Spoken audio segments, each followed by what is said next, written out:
সম্মানিত ভিউয়ার্স, আজকে আপনাদের সাথে আলোচনা করতে আসছি কিছু অনিয়ম নিয়ে।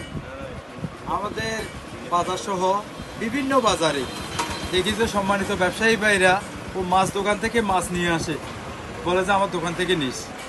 বিভিন্ন দোকান থেকে বিভিন্ন পণ্য নিয়ে যায়, বলে আমার দোকান থেকে নিস।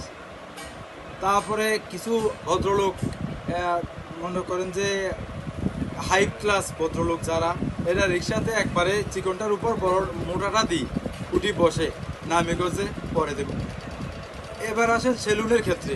সেলুনে যায় ফোম শেপ যত রকমের কাটিং ফাটিং আছে ওগুলো করবো প্রথমে, এরপরে বলবো খাতায় লিখে রাখ।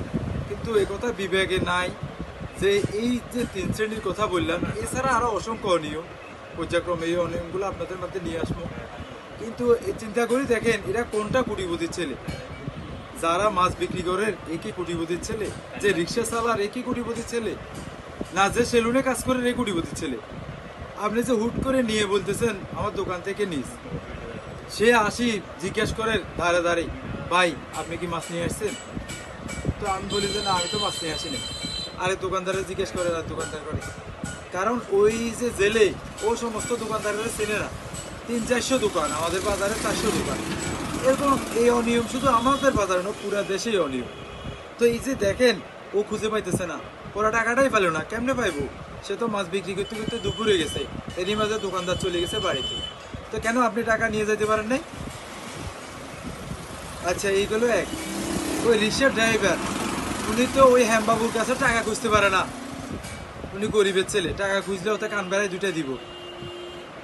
ঠিক সেম জায়গায় সেলুনের ক্ষেত্রেও সেম ব্যবস্থা। সেলুনারে আমরা অনেক সময় গেলে জিজ্ঞেস করি কি অবস্থা, কেন অবস্থা সিরিয়াস। কেন অবস্থা সিরিয়াস কেন? আমি তো ভালোই, 100 টাকা নেন, হ্যাঁ শেভ করলে 50 টাকা নেন, আপনার তো অবস্থা সবচাইতে ভালো হওয়ার কথা। কয় না দাদা, সবচাইতে খারাপ। কেন? ওই অসুবিধা। অসুবিধা কি? এ ক্লাস ভদ্রলোক, 2 তলা 3 তলা বিল্ডিংয়ের মালিক, ওনারা আসি শেভ করে চুল কাটিয়ে বলে যে লিখে রাখ। তো এই আমার এই আলোচনায় যদি আপনারা মনে কষ্ট দিয়ে থাকেন, ক্ষমা করে দেবেন। ঠিক আছে, সবাই ভালো থাকবেন, নিজেকে সংশোধন করার আমরা চেষ্টা করি। ধন্যবাদ।